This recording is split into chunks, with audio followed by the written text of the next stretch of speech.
अस्सलाम वालेकुम प्यारे बच्चों, कैसे हैं सब? इंशाल्लाह सब खैर खैरियत से होंगे। आज मैं आप लोगों को लिखना सिखाऊंगी रंगों के नाम, कलर्स नेम उर्दू में लिखना बताऊंगी, यानी रंगों के नाम आज मैं आप लोगों को उर्दू में लिखना बताऊंगी। बच्चों को सिखाऊंगी कैसे लिखने हैं। बच्चों को इंशाल्लाह आ जाएंगे लिखने। हम लिखना स्टार्ट करते हैं। बिस्मिल्लाहिर्रहमानिर्रहीम। लाल, लाम अलिफ ला, लाम साकिन लाल, नीला नून ये लाम अलिफ ला, नून ये लाम अलिफ ला नीला। गुलाबी, गाफ अलिफ गा, लाम अलिफ ला, बे और ये छोटी ये गुलाबी। सबज, सीन बे और जे सबज। काला, काफ अलिफ का और ये लाम अलिफ ला काला।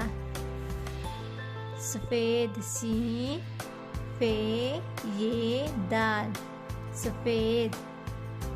पीला, पे ये लाम अलिफ ला पीला। भूरा, बे ए वाव ब रे अलिफ रा भूरा। नारंगी, नून अलिफ ना रे नून गाव छोटी गी नारंगी।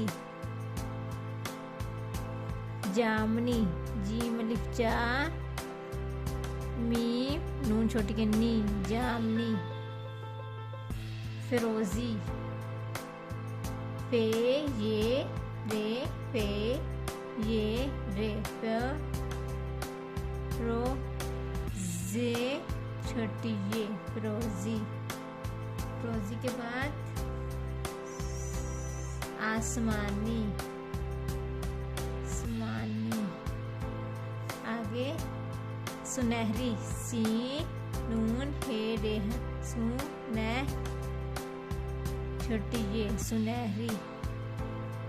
सुनहरी के बाद है सुरमई, सीन अलिफ सीने सर मीम हमजा छोटी ये सुरमई। ये है सुरमई। ये मैंने आपको आज कलर्स ने लिखना सिखाया है बच्चों को उर्दू में। इंशाल्लाह बच्चों को लिखना आ जाएंगे। कौन कौन से मैंने बताए हैं? लाल, नीला, गुलाबी। लाल मतलब रेड, नीला ब्लू, गुलाबी पिंक, सबज ग्रीन, काला मीन ब्लैक, फ्रोजी आसमानी यानी स्काई ब्लू कलर, सफेद वाइट, पीला मीन येलो ब्राउन भूरा, नारंगी ऑरेंज कलर को कहते हैं, जामनी पर्पल कलर को कहते हैं, सुनहरी मीन गोल्डन कलर, सुरमई मीन ग्रे कलर को कहते हैं। ये मैंने आज उर्दू में बच्चों को काम लिखना सिखाए हैं। मैंने इंग्लिश में पहले ये लिखना सिखा दी है, आज मैं उर्दू में बच्चों को लिखना सिखा रही थी। मेरी वीडियो पसंद आई तो लाइक करें और सब्सक्राइब करें। मेरे चैनल को सब्सक्राइब करना ना भूलेंगे प्यारे बच्चों। Thank you so much. अल्लाह हाफिज़।